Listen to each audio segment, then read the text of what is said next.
आज का ये एपिसोड शुरू करने से पहले एक छोटी सी बात। क्या आप भी अपना पॉडकास्ट बनाने की सोच रहे हैं? तो एंकर ट्राई कीजिए। ये पॉडकास्ट बनाने का सबसे आसान तरीका है। नंबर एक, ये फ्री है। नंबर दो, इसमें कई सारे ऐसे टूल्स हैं जो आपको अपने फोन और कंप्यूटर पर रिकॉर्ड और एडिट करने की फैसिलिटी देते हैं। नंबर तीन, आप अपने पॉडकास्ट को डिस्ट्रीब्यूट भी कर सकते हैं, जिससे इसे स्पॉटिफाई और दूसरे प्लेटफॉर्म पर सुना जा सके।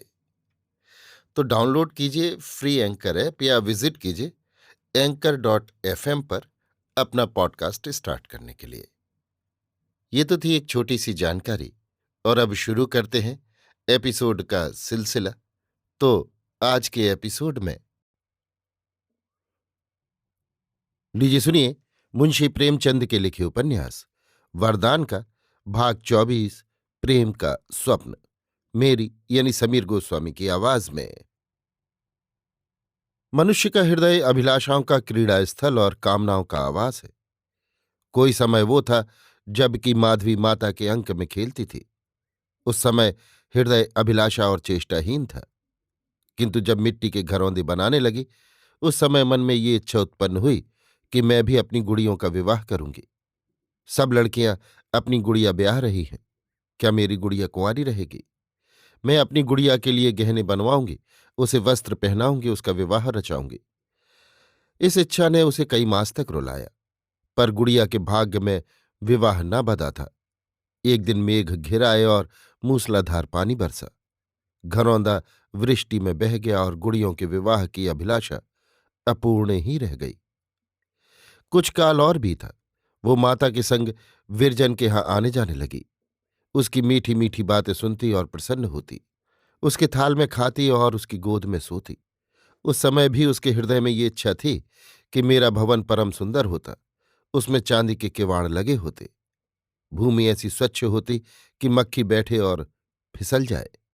मैं विरजन को अपने घर ले जाती, वहां अच्छे अच्छे पकवान बनाती और खिलाती, उत्तम पलंग पर सुलाती और भली भांति उसकी सेवा करती। ये इच्छा वर्षों तक हृदय में चुटकियां लेती रही। किंतु उसी घरौंदी की भांति ये घर भी ढह गया और आशाएं निराशा में परिवर्तित हो गईं। कुछ काल और बीता, जीवन काल का उदय हुआ। विरजन ने उसके चित्त पर प्रतापचंद्र का चित्र खींचना आरंभ किया। उन दिनों इस चर्चा के अतिरिक्त उसे कोई बात अच्छी ही न लगती थी। निदान उसके हृदय में प्रतापचंद्र की चेरी बनने की इच्छा उत्पन्न हुई। पड़े पड़े हृदय से बातें किया करती, रात्रि में जागरण करके मन का मोदक खाती। इन विचारों से चित्त पर एक उन्माद सा छा जाता। किंतु प्रतापचंद्र इसी बीच में गुप्त हो गए और उसी मिट्टी के घरौंदे की भांति ये हवाई किले भी ढह गए। आशा के स्थान पर हृदय में शोक रह गया। अब निराशा ने उसके हृदय में आशा का स्थान ही शेष न रखा। वो देवताओं की उपासना करने लगी, व्रत रखने लगी कि प्रतापचंद्र पर समय की कुदृष्टि न पड़ने पाए। इस प्रकार अपने जीवन के कई वर्ष उसने तपस्विनी बनकर व्यतीत किए, कल्पित प्रेम के उल्लास में चूर रहती। किंतु आज तपस्विनी का व्रत टूट गया। मन में नूतन अभिलाषाओं ने सिर उठाया। 10 वर्ष की तपस्या एक क्षण में भंग हो गई। क्या ये इच्छा भी उसी मिट्टी के घरौंदे की भांति पद दलित हो जाएगी? आज जब से माधवी ने बालाजी की आरती उतारी है, उसके आंसू नहीं रुके। सारा दिन बीत गया, एक एक करके तारे निकलने लगे। सूर्य थक कर छिप गया और पक्षीगण घोंसलों में विश्राम करने लगे। किंतु माधवी के नेत्र नहीं थके। ये सोचती है कि हाय, क्या मैं इसी प्रकार रोने के लिए बनाई गई हूं? मैं कभी हंसी भी थी कि जिसके कारण इतना रोती हूं? हाय, रोते रोते आधी आयु बीत गई। क्या ये शेष भी इसी प्रकार बीतेगी? क्या मेरे जीवन में एक दिन भी ऐसा न आएगा जिसे स्मरण करके संतोष हो कि मैंने भी कभी सुदिन देखे थे? आज के पहले माधवी कभी ऐसी नैराश्य पीड़ित और छिन्न हृदया नहीं हुई थी। वो अपने कल्पित प्रेम में निमग्न थी। आज उसके हृदय में नवीन अभिलाषाएं उत्पन्न हुई हैं। अश्रु उन्हीं के प्रेरित हैं। जो हृदय 16 वर्ष तक आशाओं का आवास रहा हो, वही इस समय माधवी की भावनाओं का अनुमान कर सकता है। सुवामा के हृदय में भी नवीन इच्छाओं ने सिर उठाया है। जब तक बालाजी को देखा न था तब तक उसकी सबसे बड़ी अभिलाषा ये थी कि वो उन्हें आंख भर कर देखती और हृदय शीतल कर लेती। आज जब आंख भर देख लिया तो कुछ और देखने की इच्छा उत्पन्न हुई। शोक। वो इच्छा उत्पन्न हुई माधवी के घरौंदे की भांति मिट्टी में मिल जाने के लिए।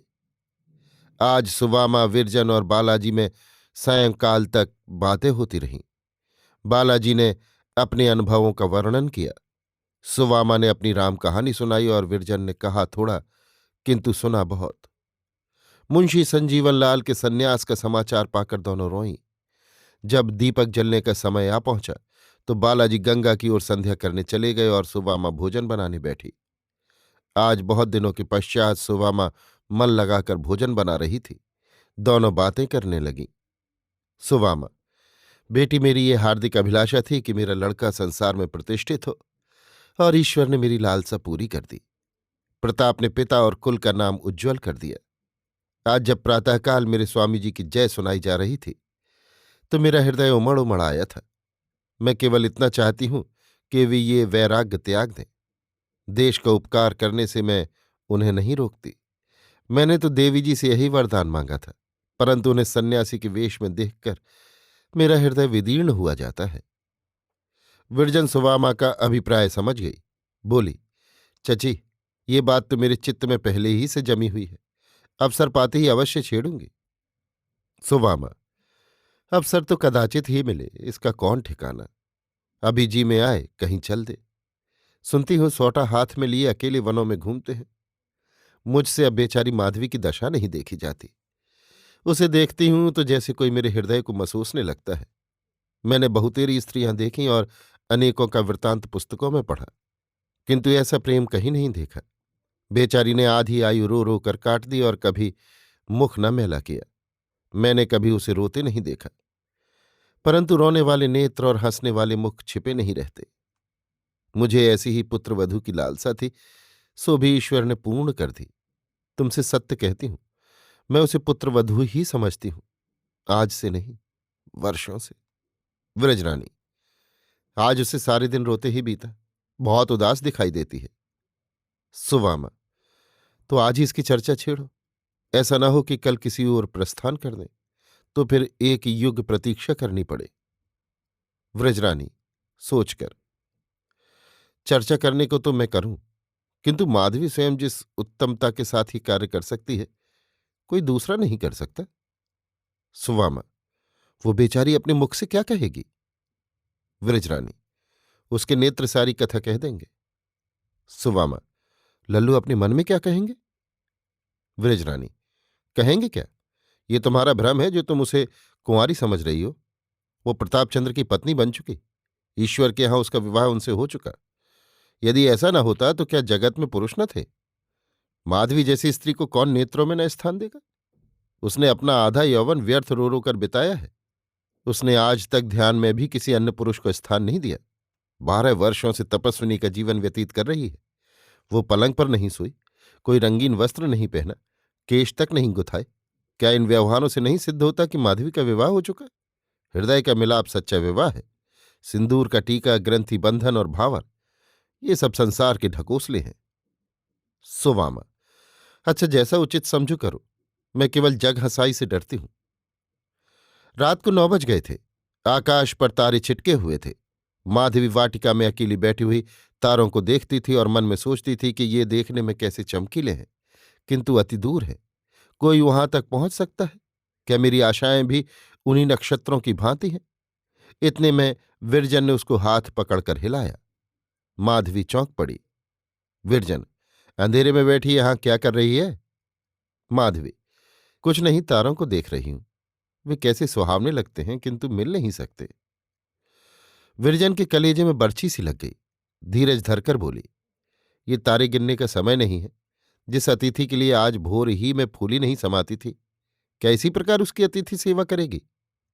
माधवी, मैं ऐसे अतिथि की सेवा के योग्य कब हूं। विरजन, अच्छा, यहां से उठो तो मैं अतिथि सेवा की रीत बताऊं। दोनों भीतर आईं। सुवामा भोजन बना चुकी थी। बालाजी को माता के हाथ की रसोई बहुत दिनों में प्राप्त हुई। उन्होंने बड़े प्रेम से भोजन किया। सुवामा खिलाती जाती थी और रोती जाती थी। जब बालाजी खा पी कर लेटे तो विरजन ने माधवी से कहा, अब यहां कोने में मुख बांध कर क्यों बैठी हो? माधवी, कुछ दो तो खा के सो रहूं, अब यही जी चाहता है। विरजन, माधवी ऐसी निराश न हो, क्या इतने दिनों का व्रत एक दिन में भंग कर देगी? माधवी उठी, परंतु उसका मन बैठा जाता था। जैसे मेघों की काली काली घटाएं उठती हैं और ऐसा प्रतीत होता है कि अब जल थल एक हो जाएगा, परंतु अचानक पछुआ वायु चलने के कारण सारी घटा काई की भांति फट जाती है। इसी प्रकार इस समय माधवी की गति हो रही है। वो शुभ दिन देखने की लालसा उसके मन में बहुत दिनों से थी। कभी वो दिन भी आएगा जबकि मैं उनके दर्शन पाऊंगी और उनकी अमृतवाणी से श्रवण तृप्त करूंगी। इस दिन के लिए उसने कैसी मानताएं मानी थी। इस दिन के ध्यान से ही उसका हृदय कैसा खिल उठता था। आज भोर ही से माधवी बहुत प्रसन्न थी। उसने बड़े उत्साह से फूलों का हार गूंथा था। सैकड़ों कांटे हाथ में चुभा लिए उन्मत्त की भांति गिर गिर पड़ती थी। ये सब हर्ष और उमंग इसलिए तो था कि आज वो शुभ दिन आ गया। आज वो दिन आ गया जिसकी ओर चिरकाल से आंखें लगी हुई थी। वो समय भी अब स्मरण नहीं जब ये अभिलाषा मन में ना रही हो। परंतु इस समय माधवी के हृदय की वो गति नहीं है।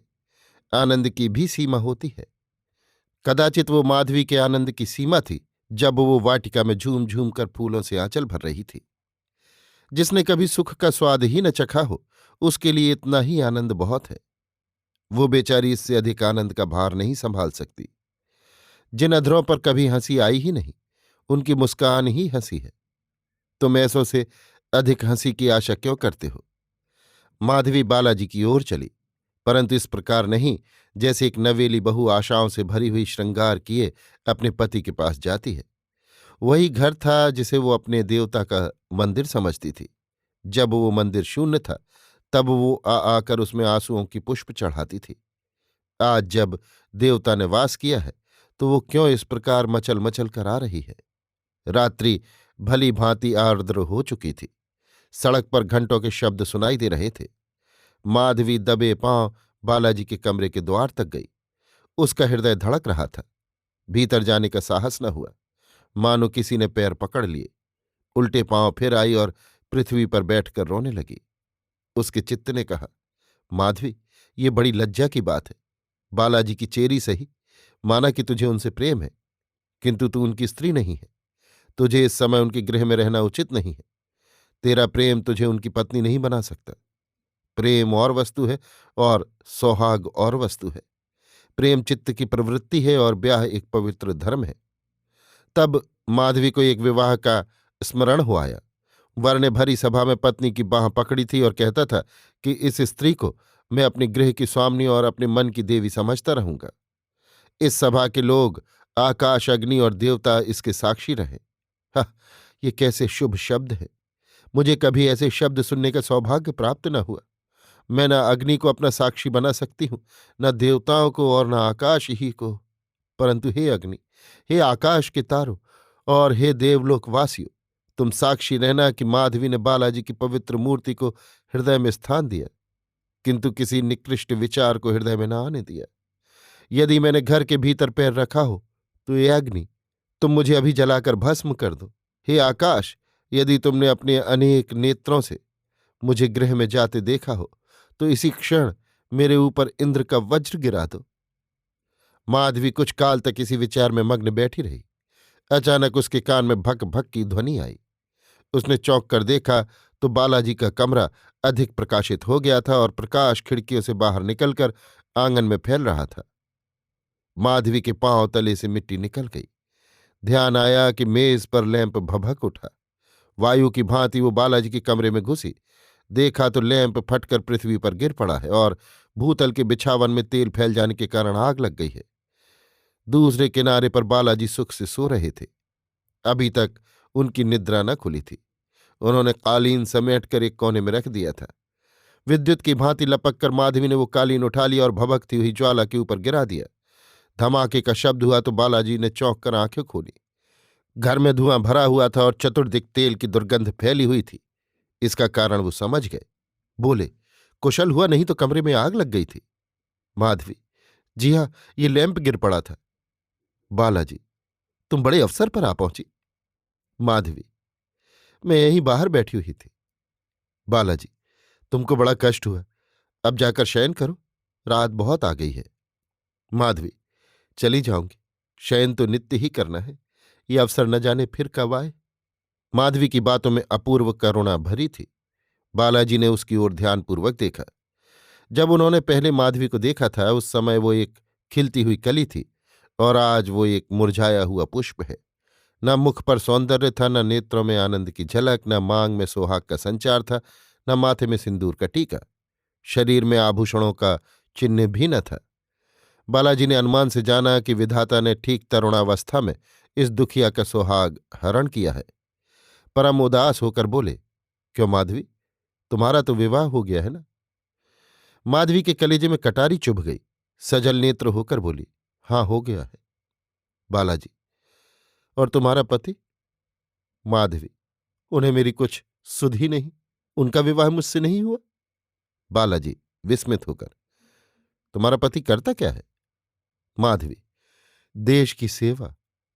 बालाजी की आंखों के सामने से एक पर्दा सा हट गया। वे माधवी का मनोरथ जान गए और बोले, माधवी, इस विवाह को कितने दिन हुए? बालाजी के नेत्र सजल हो गए और मुख पर जातीयता के मद का उन्माद सा छा गया। भारत माता, आज इस पतित अवस्था में भी तुम्हारे अंक में ऐसी ऐसी देवियां खेल रही हैं जो एक भावना पर अपने यौवन और जीवन की आशाएं समर्पण कर सकती हैं। बोले, ऐसे पति को तुम त्याग क्यों नहीं देती? माधवी ने बालाजी की ओर अभिमान से देखा और कहा, स्वामी जी, आप अपने मुख से ऐसा न कहें। मैं आर्य बाला हूं। मैंने गांधारी और सावित्री के कुल में जन्म लिया है। जिसे एक बार मन में अपना पति मान चुके उसे नहीं त्याग सकती। यदि मेरी आयु इसी प्रकार रोते रोते कट जाए तो भी अपने पति की ओर से मुझे कुछ भी खेद न होगा। जब तक मेरे शरीर में प्राण रहेगा मैं ईश्वर से उनका हित चाहती रहूंगी। मेरे लिए यही क्या कम है जो ऐसे महात्मा के प्रेम ने मेरे हृदय में निवास किया है। मैं इसी को अपना सौभाग्य समझती हूं। मैंने एक बार अपने स्वामी को दूर से देखा था। वो चित्र एक क्षण के लिए भी आंखों से नहीं उतरा। जब कभी मैं बीमार हुई हूं तो उसी चित्र ने मेरी शुश्रूषा की है। जब कभी मैंने वियोग के आंसू बहाए हैं तो उसी चित्र ने मुझे सांत्वना दी है। उस चित्र वाली पति को मैं कैसे त्याग दूं? मैं उसकी हूं और सदैव उसी की रहूंगी। मेरा हृदय और मेरे प्राण सब उनकी भेंट हो चुके हैं।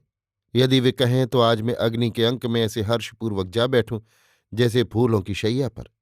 यदि मेरे प्राण उनके किसी काम आए तो मैं उसे ऐसी प्रसन्नता से दे दूं जैसे कोई उपासक अपने इष्ट देव को फल चढ़ाता हो। माधवी का मुखमंडल प्रेम ज्योति से अरुण हो रहा था। बालाजी ने सब कुछ सुना और चुप हो गए। सोचने लगे, ये स्त्री है जिसने केवल मेरे ध्यान पर अपना जीवन समर्पण कर दिया है। इस विचार से बालाजी के नेत्र अश्रुपूर्ण हो गए। जिस प्रेम ने एक स्त्री का जीवन जलाकर भस्म कर दिया हो उसके लिए एक मनुष्य के धैर्य को जला डालना कोई बड़ी बात नहीं। प्रेम के सामने धैर्य कोई वस्तु नहीं है। वो बोले, माधवी, तुम जैसी देवियां भारत का गौरव है। मैं बड़ा भाग्यवान हूं कि तुम्हारे प्रेम जैसी अनमोल वस्तु इस प्रकार मेरे हाथ आ रही है। यदि तुमने मेरे लिए योगिनी बनना स्वीकार किया है तो मैं भी तुम्हारे लिए इस सन्यास और वैराग्य को त्याग सकता हूं। जिसके लिए तुमने अपने को मिटा दिया है वो तुम्हारे लिए बड़ा से बड़ा बलिदान करने से भी नहीं हिचकिचाएगा। माधवी इसके लिए पहले से ही प्रस्तुत थी। तुरंत बोली, स्वामी जी, मैं परम अबला और बुद्धिहीन स्त्री हूं, परंतु मैं आपको विश्वास दिलाती हूं कि निज विलास का ध्यान आज तक एक पल के लिए भी मेरे मन में नहीं आया। यदि आपने ये विचार किया कि मेरे प्रेम का उद्देश्य केवल ये है कि आपके चरणों में सांसारिक बंधनों की बेड़ियां डाल दूं, हाथ जोड़कर, तो आपने इसका तत्व नहीं समझा। मेरे प्रेम का उद्देश्य वही था जो आज मुझे प्राप्त हो गया। आज का दिन मेरे जीवन का सबसे शुभ दिन है। आज मैं अपने प्राणनाथ के सम्मुख खड़ी हूं और अपने कानों से उनकी अमृतमयी वाणी सुन रही हूं। स्वामी जी, मुझे आशा न थी कि इस जीवन में मुझे ये दिन देखने का सौभाग्य प्राप्त होगा। यदि मेरे पास संसार का राज्य होता तो मैं इस आनंद में उसे आपके चरणों में समर्पण कर देती। मैं हाथ जोड़कर आपसे प्रार्थना करती हूं कि मुझे अब इन चरणों से अलग न कीजिएगा। मैं सन्यास ले लूंगी और आपके संग रहूंगी। मैं वैराग्नि बनूंगी, भभूति रमाऊंगी, परंतु आपका संग न छोड़ूंगी। प्राणनाथ, मैंने बहुत दुख सहे हैं, अब ये जलन नहीं सही जाती। ये कहते कहते माधवी का कंठ रुंध गया और आंखों से प्रेम की धारा बहने लगी। उससे वहां न बैठा गया। उठकर प्रणाम किया और विरजन के पास आकर बैठ गई। व्रजरानी ने उसे गले लगा लिया और पूछा, क्या बातचीत हुई? माधवी, जो तुम चाहती थी। व्रजरानी, सच? क्या बोले? माधवी, ये न बतलाऊंगी। व्रजरानी को मानो पड़ा हुआ धन मिल गया। बोली, ईश्वर ने बहुत दिनों में मेरा मनोरथ पूरा किया, मैं अपने यहां से विवाह करूंगी। माधवी नैराश्य भाव से मुस्कुराई। विरजन ने कंपित स्वर से कहा, हमको भूल तो न जाएगी? उसकी आंखों से आंसू बहने लगे। फिर वो स्वर संभाल कर बोली, हमसे अब तू बिछुड़ जाएगी? माधवी, मैं तुम्हें छोड़कर कहीं न जाऊंगी। विरजन, चल बातें न बना। माधवी, देख लेना। विरजन, देखा है, जोड़ा कैसा पहनेगी? माधवी, उज्ज्वल जैसे बगुले का पर। विरजन, सुहाग का जोड़ा केसरिया रंग का होता है। माधवी, मेरा श्वेत रहेगा। विरजन, तुझे चंद्रहार बहुत भाता था, मैं अपना दे दूंगी। माधवी, हार के स्थान पर कंठी दे देना। विरजन, कैसी बातें कर रही है? माधवी, अपने श्रृंगार की। विरजन, तेरी बातें समझ में नहीं आती, तो इस समय इतनी उदास क्यों है? तूने इस रत्न के लिए कैसी कैसी तपस्याएं की, कैसा कैसा योग साधा, कैसे कैसे व्रत किए, और आज तुझे जब वो रत्न मिल गया तो हर्षित नहीं देख पड़ती? माधवी, तुम विवाह की बातचीत करती हो, इससे मुझे दुख होता है। विरजन, यही तो प्रसन्न होने की बात है। माधवी, बहन, मेरे भाग्य में वो प्रसन्नता लिखी ही नहीं। जो पक्षी बादलों में घोंसला बनाना चाहता है वो सर्वदा डालियों पर रहता है। मैंने निर्णय कर लिया है कि जीवन का ये शेष समय इसी प्रकार प्रेम का सपना देखने में काट दूंगी। अभी आप सुन रहे थे मुंशी प्रेमचंद के लिखे उपन्यास वरदान का भाग 24, प्रेम का स्वप्न, मेरी यानी समीर गोस्वामी की आवाज में।